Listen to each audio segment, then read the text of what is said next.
going? I can't hear you. How are we all going? Yes, excellent, excellent, excellent. Wonderful to see you all here at South by Southwest Sydney, and welcome to a real highlight session here for today, for Monday. You're going to be joined on stage by global futurist Ryan Patel in conversation with Manohar Paluri, the Vice President of AI at Meta, all about shaping the future of AI. I'm Fenella Kernebone, I'm the Head of Conference Programming. I wanted to quickly give you a couple of highlights that you can see across the entire conference and the festival. Just a few events I'm really excited about. If you're interested in tech, of course, the tech opening party is tomorrow night. The Innovation Showcase is happening on Tumbalong Park on Thursday. Tomorrow you can see a robot, Grace Brown, and Arby the robot, which is going to be pretty epic. And also even today, another session, you know, so many of them honestly, are like navigating the future, transport and smart cities. And also we've got our short talk stage that has just opened, if you want to check out some short talks this afternoon. I'll be on many stages across this week and you'll hear me say this again, so forgive me. But don't forget to close and open your app again to refresh it. Don't forget to favourite as many sessions as you like. Remember to follow the ushers for a really smooth experience, and I do believe that this session has live captions. Okay, are you ready? That's what I like to hear. So you're going to be hearing and encountering many talks that explore the future of AI throughout this conference. It's absolutely necessary to keep these conversations going, and of course how it is going to impact us all. This session is critical as we interrogate how to foster innovation and inclusivity in AI, ensuring that no one is left behind. Now, myself and Caroline Pegram, who's the Head of Tech and Innovation Programming across the conference and the entire event, we actually saw Ryan Patel interview the one and only Lisa Su, the CEO of AMD in Austin just this March, and he was brilliant. It was an absolutely brilliant session, and so we were thrilled when he said, yes, I'll come to Sydney and spend a week here and come and do this session and a couple of other things here, of course, at South by Southwest Sydney. So, would you please join me all with the biggest welcome you could possibly muster, Ryan Patel, who's going to introduce our keynote speaker. Here he is.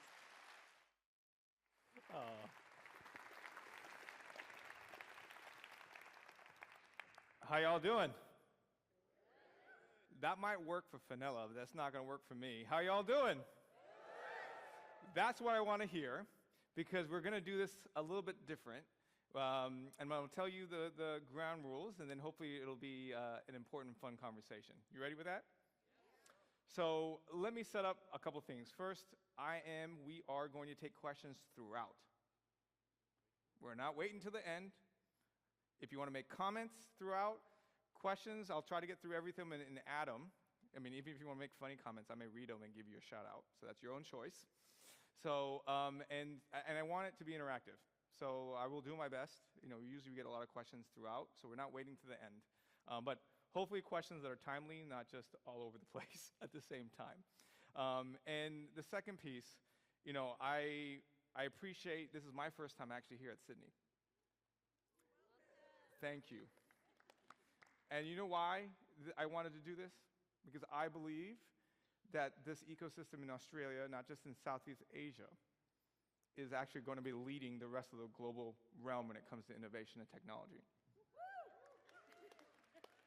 I got 2 people believing me right now.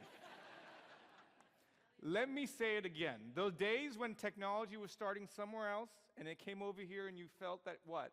Well, we're the second child and that gap is closed. And so I think this conversation is really important, because while we're working on innovation and AI, this word that we're going to talk about, shaping innovation, AI is here, but we're talking about things in the future that I know this region and those who are in creative industries, healthcare, all kinds is going to come across this. And I'm hoping, my hope, that we're better educated to be able to hold others responsible behind this. So that's my goal, that's why I'm here, because everybody needs a voice. You need to educate others in your ecosystems too, otherwise we're going to be staying in the same sphere. Is that fair? Okay. So I'm excited to introducing Manohar Paluri, VP of AI at Meta, who has, I would say, leading this conversation, the data behind it, just the future, and they actually said yes, they would join me on stage. And not knowing the questions I was going to ask, because, well, that's kind of scary for anybody to do that, but I think for him and for me, we really want to make this a really fun conversation that is not just high level for everybody, but also dive into the details in the right places. So I'm really hoping you enjoying this, and please welcome Mano on the stage. Mano.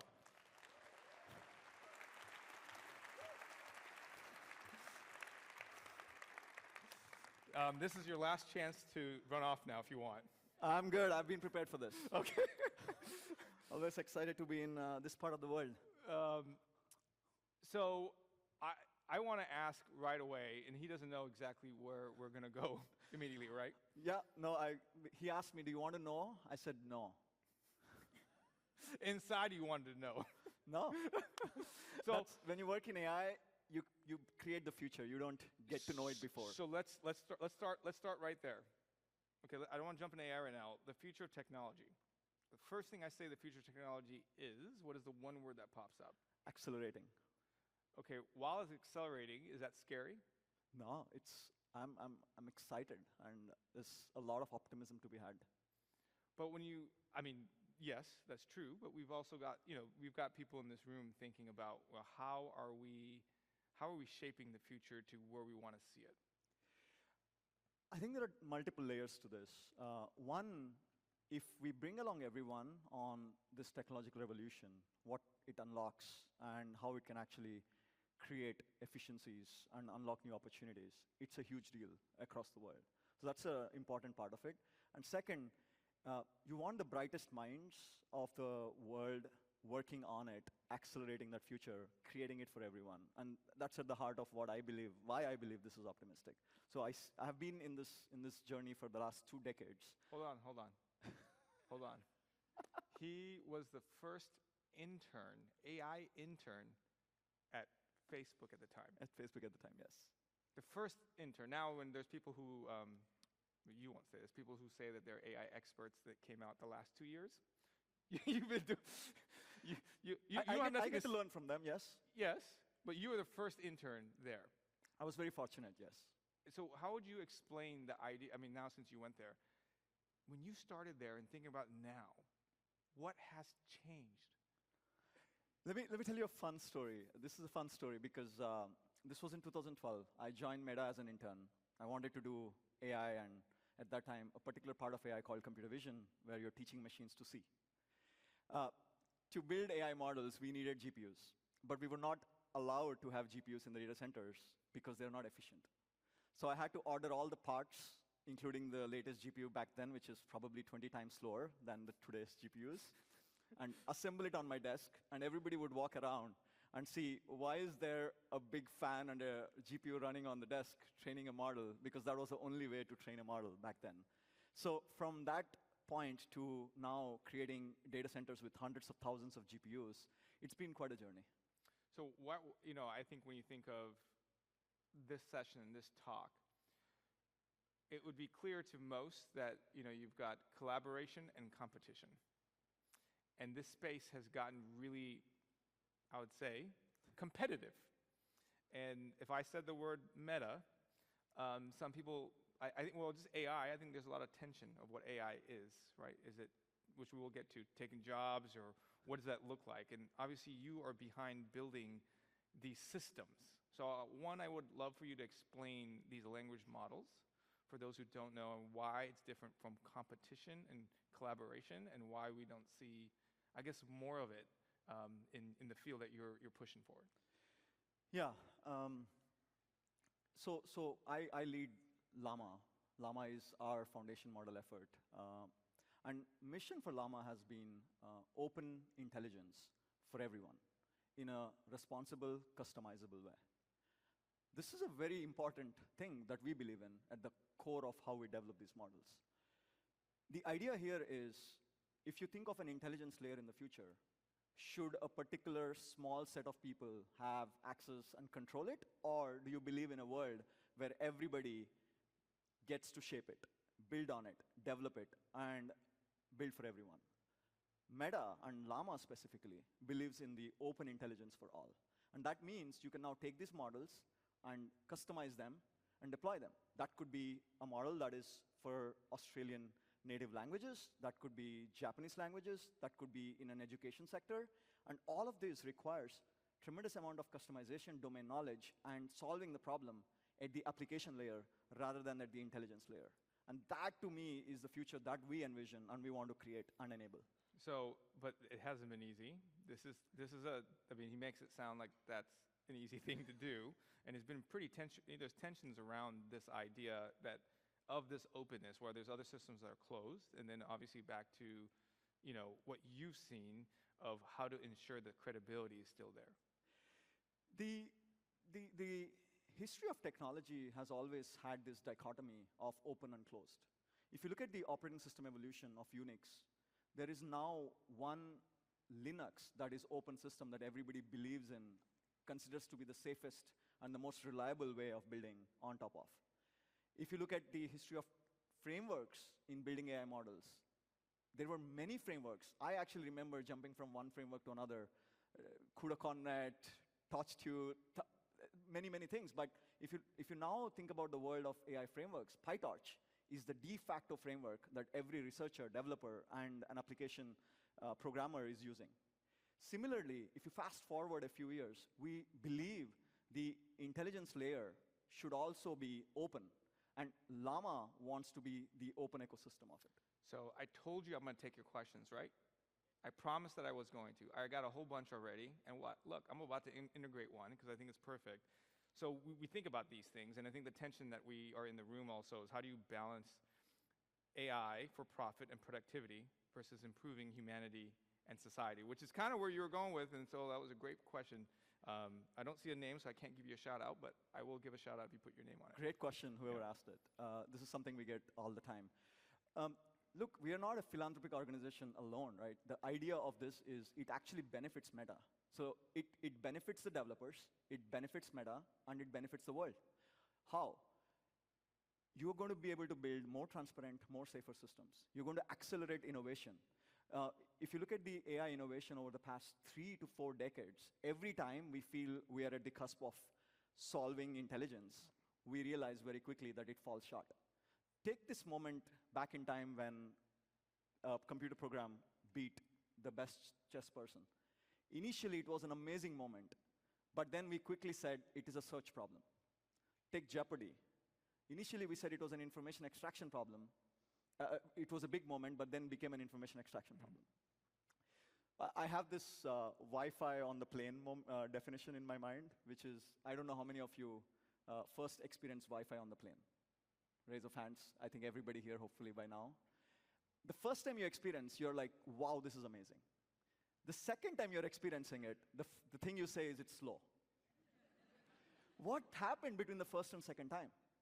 Nothing has changed in technology. Your expectations have dramatically morphed from something that is beautiful and elegant and what you thought was not possible to, I want more of it. I think AI has this notion that we grapple with every time we have an innovation and every time we unlock this technology. We want more of it. We want faster and better versions of it. And that's why we keep pushing the bar on whatever we expect from AI. And that's the thing that gets me excited. That's why over the past 2 decades, I have seen from handcrafted features to deep learning, from deep learning to various architectures, and now unlocking this large language model capabilities. It's this earning to build new things that we don't know how what's possible. That's the thing that is exciting. Well, you actually showed me what's possible, and it goes into a video, right? You showed me. Yes, this was the movie gen research moment that we just had. So he shows me this video, not giving me any kind of like description of the video, and then, well, actually, we should maybe expose that to everyone here. Yes. I'm only doing it because you said yes, and I see too many questions. I can't get to all of them already. Do we have the video? There we go. Let's see.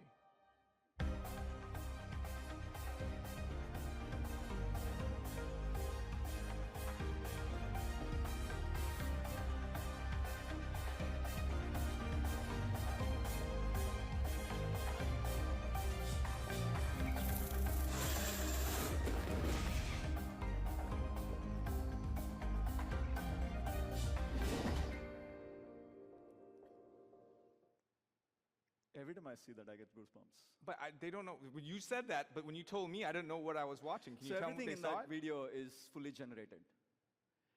And the core technology that we're building is a cast of models that allow you, any creator in the world, to basically imagine, give any text prompt, create a high-definition video, edit it with full control, add sound that is realistic according to the geometry and physics of what is in the video, and personalize it. As you saw, some of the team members wanted to visualize themselves as pop stars, which they were not. You just killed their hopes. No, it's imagining yourself in things that you're not good at and yearning to get there. So here's the flip side of this, right? And this is a real conversation you and I have had.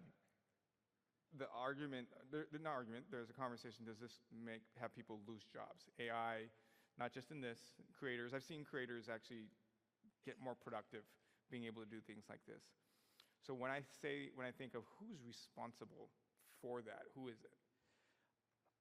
It's definitely everybody together, the technologists, the developers, the users, and all of the AI folks who are helping, in my opinion, along with the governments. That's the higher order bit. But I want to give an example of what I mean by that. Yep. Like, I think it's a fun story. Somebody shared it with me when the same question came in another panel. 300 years ago, one of the highest paying jobs was collecting ice from very cold regions and transporting it. I'm pretty sure nobody in this room wants to do that job right now. So hopefully, the way to think about this is the technology and the tools that we have, that we interact with, that we are exposed to and we create, are getting more and more advanced, that allow us to spend more time on the creative aspects of it, on things that we love doing. If you go in a movie production system, and I have spent a ton of time with many of these folks in VFX, for them to animate a single shot, which is few seconds, it takes them 8 to 10 hours of simulations and multiple weeks to get the shot right. With what you saw here, you are able to see like 10 to 20 seconds of video generated from your concept within minutes. That's an acceleration that any VFX developer or a creator would want in their fingertips. Is that job transforming? Absolutely, yes. Is the job becoming more interesting? I think so. So we need to now bring them in, and we need to test these tools, we need to iterate on them, we need to make sure they're working. And that's why editing is one of the most important features that we unlock with MovieGen. We knew that going from a text prompt to creating the pixels is not a single shot creative process. It's an iterative process. So that's an example. You're welcome. I'm about to ask him a question that came from the audience. It's kind of funny, but welcome, we're asking. Meta has taken an awesome approach with open source. Why do you feel we should develop on Llama compared to other options currently presented? We are testing, and then lists the competitors. Hold on, this is your sales pitch. Pitch it to that person why they should use it.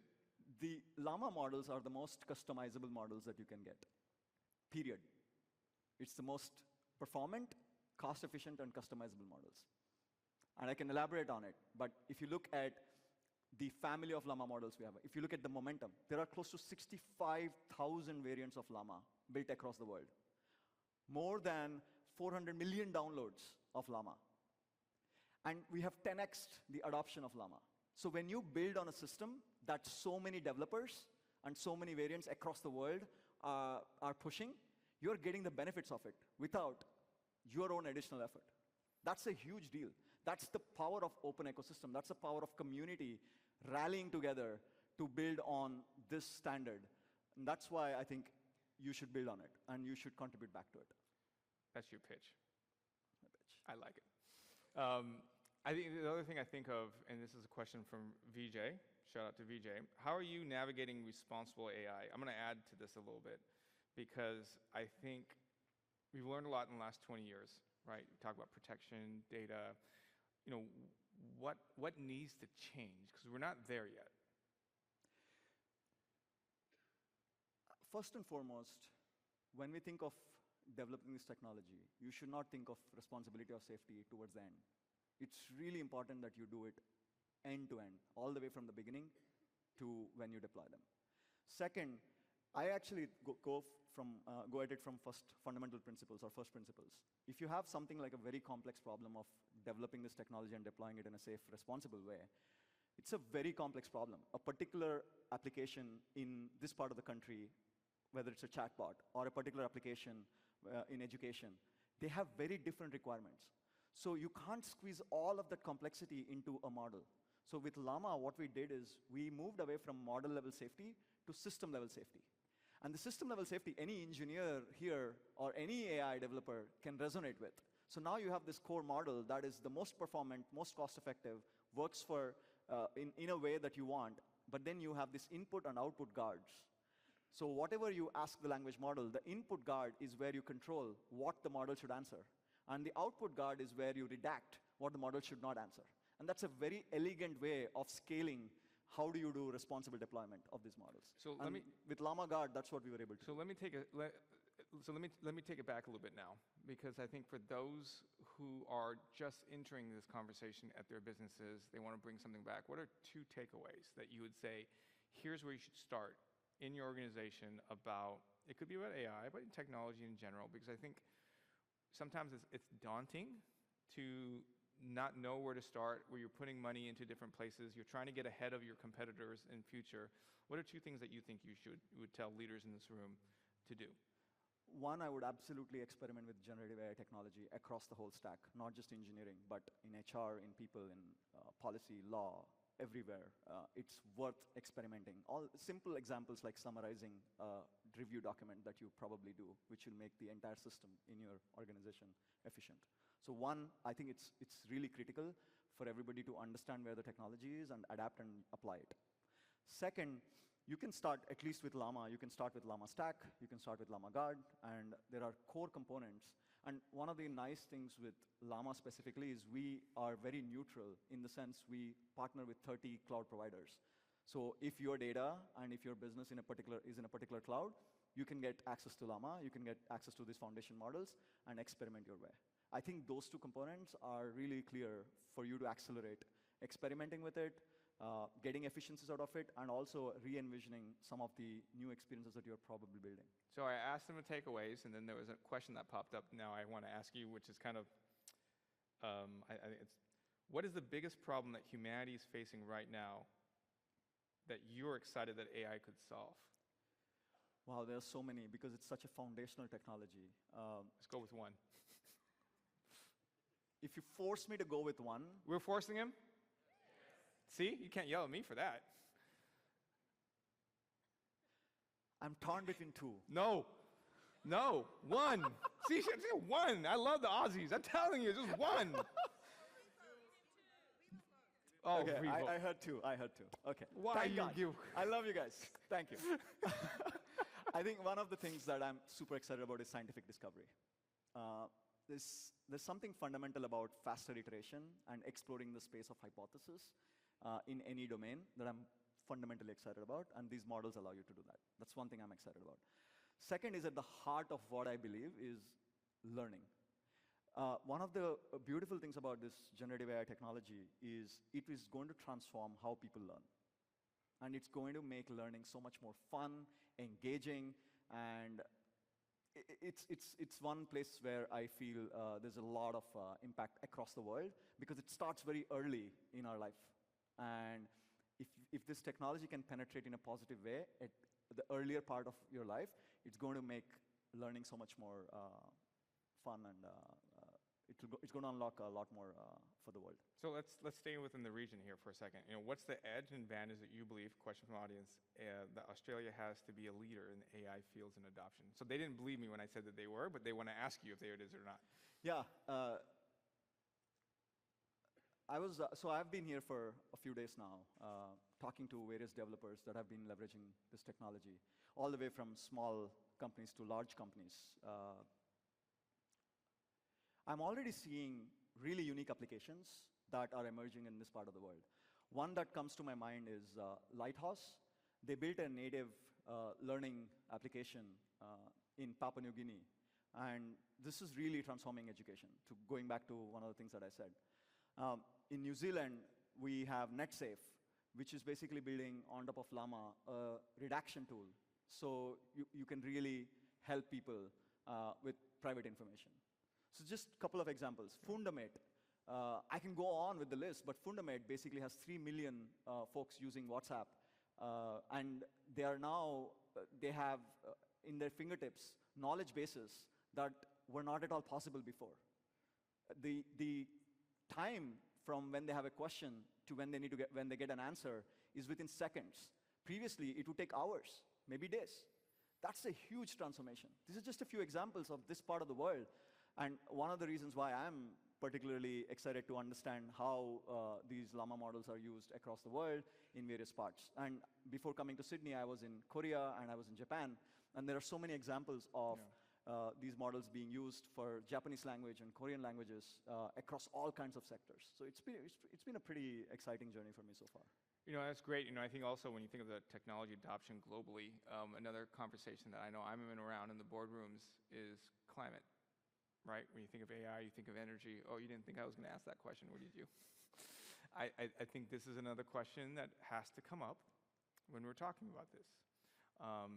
Might make people feel uncomfortable, but it is what it is. And so what are the things that you feel like when this conversation comes up about, obviously takes energy. I know we talked about it a little bit, but just kind of your thoughts around that. Yeah. I want to give one perspective. How many of you knew about the AlexNet deep learning moment in 2012? Few hands? No hands? Few hands, yes, okay. I mean, you can't count from the team that I saw that was right here. Like, he's counting you all. No, but you're not able to see some hands in the back. Okay, I give you that. Yes. So 2012, we had our first end-to-end learning deep network that learned using convolutional nets and large-scale data, large-scale to that. It used 10 power 20 times less flops than the 405B model that we built in Llama 3. Flops. Flops is the fundamental unit on compute that you use. So when you string together thousands of GPUs, essentially you're crunching to the numbers, and the atomic unit of compute is flops. So in 2012, 12 years ago, the best model in AI that we were able to build was 10 to the power of 20 times less. So the reason that statistic is important for all of us to rationalize in our mind is the acceleration in terms of compute needed for these models to unlock the value is tremendous. Now, one of the things I'm passionate about is open science. So over the past decade or more, Meta has put 1,000+ open source projects. With each llama model, we actually give a very clear scientific paper giving you the transparency on how we build these models. That way, everyone else building on top of these models start from where we are. Okay. So it's an important thing. Otherwise, you're crunching through the same numbers in multiple places, and you're being inefficient in the world. That's really the goal of open ecosystem, where you're actually building off of each other's work and not starting from the ground zero all the time. So on top of that, there was a question that came up around that. How does Meta keep competitive how do they keep, I'm going to reiterate this, I'm going to change this question a little bit. How does Meta keep competitive advantage if you're an open system? Yeah, actually, you can keep a competitive advantage because the open system will allow many developers across countries, across domains, to contribute back. So if you look at, so I meet many academics, they are building on top of Llama because they can customize Llama. We know how to extend, within the first day of launching our on-device models, just 3 weeks ago, somebody got it running on the phone, somebody got it running on the browser. It would take us engineering hours to make that happen. There are people in the ecosystem that are optimizing Llama for hardware. That means the next generation of hardware is something that will be optimized for these architectures and for these models. That's an exciting thing. That's benefit for Meta. A lot of academic research is happening on top of Llama, similar to how people migrated to PyTorch. This means that when you extend these model capabilities towards multilingual, reasoning, planning, tool use, function calling, code generation, imagine the number of engineers we would need internally to be able to do all of that tomorrow, or even yesterday. We get that because of the open ecosystem, because now everybody is contributing and learning from each other, and that pushes the puck forward in terms of what we can enable with this. So I'm going to push here because, then the question comes to ethics of meta, right? I'm very familiar with where you are at now and how you built it to where it is now. I think there's a couple questions that came up here too about how will meta contribute to the transparency and regulation, or to that aspect of that idea. So I know you have a governance third party, but to the immediate question, what would you respond to? We have been working with pretty much a lot of institutions that have experience in shaping the machine learning, artificial intelligence model development. This includes actually taking our flagship model, the 405B model. We are actually partnering when the model is ready during the development with some of these institutions to red team the models, to understand any new emerging capabilities. This is a responsible way of developing new technology. Now look, regulators and regulation will always be one step behind the technological transformation. And it's a responsibility, again, going back to the transparency, to say, actually, this benefits everyone. This is the way we are building these models. And these are the various components and decisions that went into building these models. It increases the confidence of what is going into the system and how we are actually deploying. And going back to the system level safety, that has been a huge asset in how we deploy these systems. And if for closed models, actually, it turns out that a lot of the players are building the system level mitigations. So in open models, this is the first time where every developer has access to the system level Llama guard, cybersec eval, prompt guard, and so on and so forth. So keeping all of that together, you are actually really working with the right partners in the ecosystem, as well as in the regulation, to push the technology forward for everyone. I'm loving your questions. Like, this is fantastic. Like, you can't see all of them, but the range. So so on top of that, gender bias came up. How are you addressing it in Llama?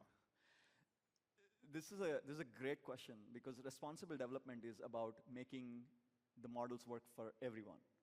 So gender bias is one of them. There's a cultural bias. There is a geographic bias, and so on and so forth. And one of the best ways to make these models work for everyone is to make sure they represent all the different versions of the society, all the different nuances of society. So for example, the latest launch we had, I believe in Australia recently, is the Meta glasses. Do you know about this? Do you think he should have gave me one? Yes. Wait, where's mine? I saw you got wear them the other day. Wait, you didn't even have them. Let me see if JJR is in the crowd. JJ, okay, look. What? Let me see these. I got you, man. I got you. This is live, but This is Ray-Ban Metas. You want to show it to the crowd? it's mine now. I ain't sharing to anybody. Are you talking about it? Oh, and it's blue. Look at that. Matches your suit. Oh my goodness.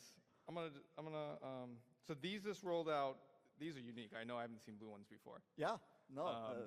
So you just rolled something new because you were telling me about it. So he was telling me about this, but he didn't give it to me. But now I'm taking these. These are mine, right? Sorry, JJ.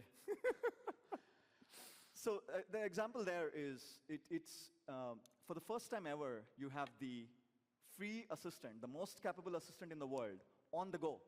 You can invoke it. It's Meta AI. It sees what you're seeing. You can ask a question.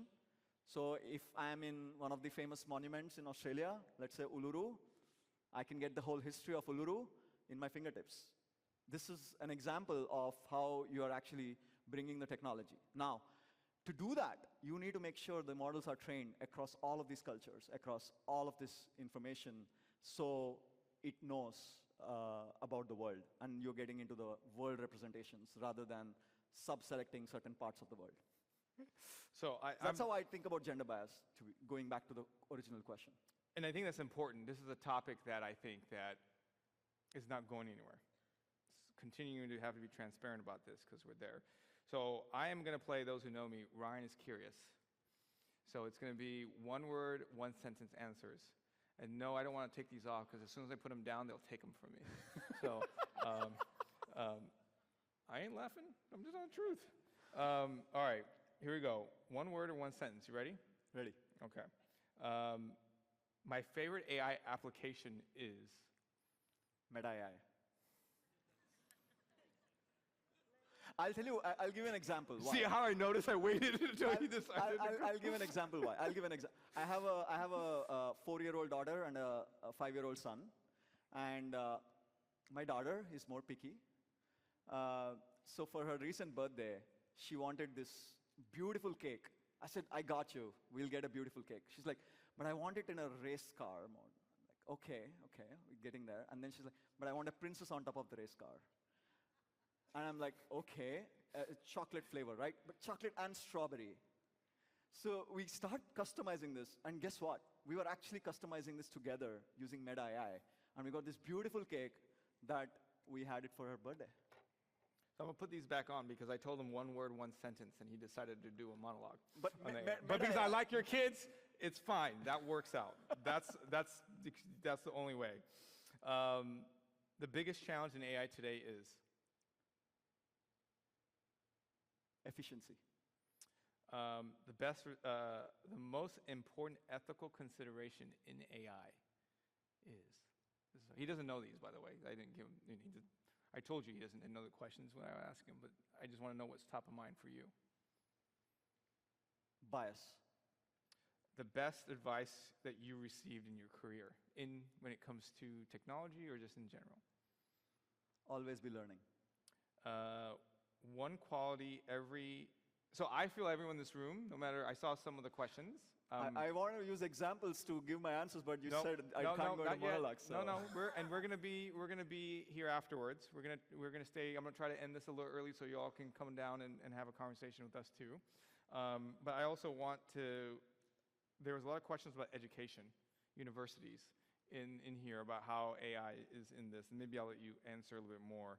But I would say, what would be the one quality every AI leader should have? Besides always learning, because I know you gave me that one. Yeah. Balancing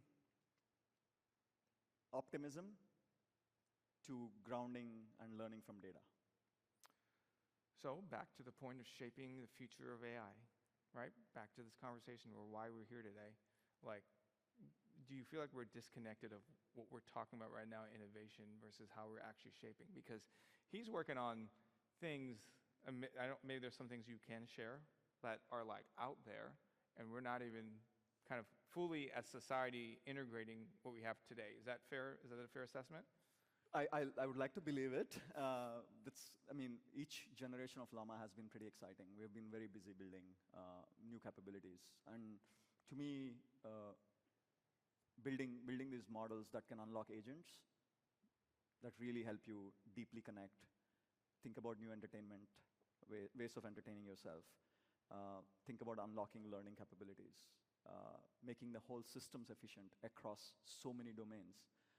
So let me stop you there because there was a question there. Where's the data that you're feeding these models coming from, and how is he ensuring that there's quality data coming through there? Yeah. First and foremost, the data that we use is in the public domain, and that allows us to basically feed into the models as large quality as possible, but quantity as possible. Quantity is one aspect of data when you train these models. There is quality and diversity that is also very, very important.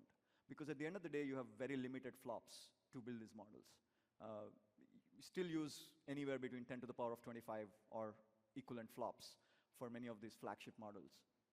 And whenever we add new data, we have multiple phases of looking at per token or per word in context of text. Is this actually going to improve the model, or is this not? And that in itself is an interesting research problem. And when you extend it beyond text to multimodal, where the density of knowledge per pixel or in a video is much smaller than the density of knowledge in a particular sentence, it makes the learning problem much harder. So over the past few years and in the coming years, you should expect learning from multimodal data as an important venture. And second, you should also expect learning from observing humans and observing routines that you do as another avenue to actually build agents that can act on behalf of you, that can get mundane things done and really unlock efficiency and time for everyone. So I've got north of 110 questions. Thank And you. I'm doing a great job keeping it short. Yes, yes, just give. So I have to put this one on because this is a question that just came through. Wearables and interconnected devices, why are you laughing? I just put them on, involve a huge deal of tech literacy. How is Meta helping the progression of this movement? Great question, by the way, right on time. One of the underlooked use cases of wearables is actually how it helps accessibility. 2016, we launched first computer vision models on newsfeed in Facebook, where visually impaired people actually know what is in a photo. We even won the FTC award for it. It was like this very cool project that I did where I wanted visually impaired people to have the same experience as normal people or as people who can see and browse the feed. And that was a learning experience. So going back to wearables, I think accessibility and having information at your fingertips and having the technology aid you, no matter how it is an important aspect of wearables. AIC is one of the initiatives that I'm really proud of, and I think we are partnering there. But in general, wearables is how many of the newer generation people you see without AirPods or without these glasses? So for them, wanting that information, having access to the best assistants in the world in your fingertips just makes their life so much better. And that's something I think we're going to see happen more and more often. So we're about 5 minutes left. But before I say 5 minutes, and I was going to move on, but he said something that caught me. How do we ensure that no one's left behind when it comes to this AI revolution? Because I also feel like it is a responsibility of those in this room, tech leaders, businesses, to ensure that that's the case. So when I say that to you, what are some concrete things to make sure that that's not the case while we're still building these cool things? I think open ecosystem is definitely one of the ways that you can do it. That way, now somebody sitting in Silicon Valley or some part of the world is not controlling one aspect of it, but rather enabling everybody in the world. Second, you have to get to the grassroots of learning. That's why bringing these tools and technology very early in the learning curriculums and shaping even the learning curriculum actually sets the next generation up. And this is a little bit philosophical, but I think it's an important one, which is we as a society have developed and adapted really well. Humans are just amazing at adapting. We adapted through COVID. We adapted through internet, web, mobile phones. We'll adapt through the intelligence age. That's the reality. So at first, it might feel daunting, but year over year, application over application, device after device, we will adapt and learn how to intermingle with these intelligent devices. That's really what I believe. I like that. I mean, I think, so it makes me think about the future. I'm not going to ask you this question, but now I think I'm going to ask the audience, because I mean, we got north of 120 questions, so you all have been engaged, so I'm going to do something a little different. I'm going to stand up for a second. The future, so I'm putting pressure on you. Is that okay? Yeah, you can stand up. I'm going to put pressure on you. Is that okay? Sure. So I'm going to ask. Used to it. Why do you say, oh, wait, he's with me. He's fine. So I'm going to ask him the future of AI, one word. Now I'm giving you the thing to think about it, because I want to hear the audience first before you tell me. So the future of AI is, what is the word that you think of? Shout it out. What was it?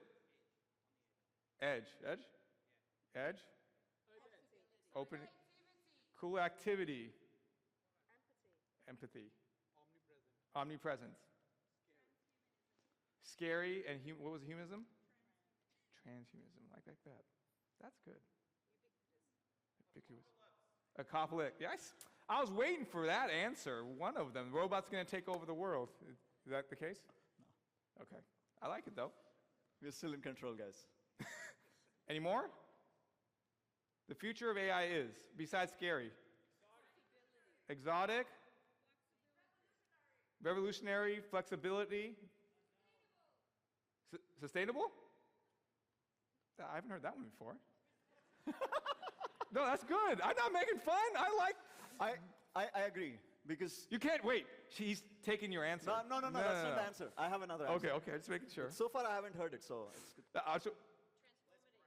Transformity, less parameters.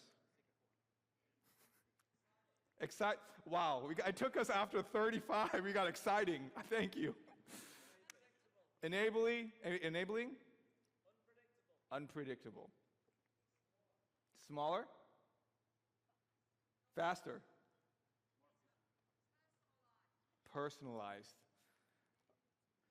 So the reason why I wanted to do this is because AI means a lot of different things to a lot of different people. This is a conversation that we all have different perspectives, and it's okay to feel all of those. I don't know why we have to feel that we're trying to solve the world's problems in one thing. So I appreciate you sharing, because you just educated all of us of the things that are at the top of your mind.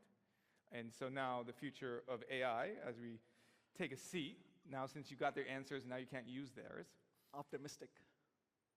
is optimistic. Yeah. More than ever before. Why is it today? Why is it today that you feel like you're the most happiest than you were last week? Today, especially in AI, you have the brightest minds across the world. You have the most amount of investment. You're taking this technology to the user in every possible way. And all of that happening at a speed that we have never seen before. And that is something that is going to unlock value at a much faster pace than ever before. In that sense, I really feel future of AI is optimistic. Well, I appreciate you. I appreciate you coming and opening that conversation. We both agreed we wanted to finish this a little bit before time, before you go into the session. If you all want to come up and have a conversation with us, we're here, we're accessible. And I appreciate you and your team wanting to take this conversation with me, with us, in a way that I really feel that this ecosystem, like I can't, I'm here today, but I can't wait until next time I come back. I can't wait to see the stories and how it's been enabling innovative. I really do believe that it will occur, it is happening, and Thank you for, first of all, having, and thank you to the crowd for engaging and amazing insights as well in terms of future of AI, filling the blanks. But one thing that's on my mind, that has always been on my mind, is when you're pioneering something, it's absolutely critical to stay grounded and to think about the impact of it on society and to bring along everyone. So in a sense, that responsibility is something that we all carry, because you're here, you're excited about AI, you're excited about the future we're going to create with AI. So I want you all to think about that as well in your jobs, whatever you do. That's how I think about it. Thank you. Appreciate you all, Sydney.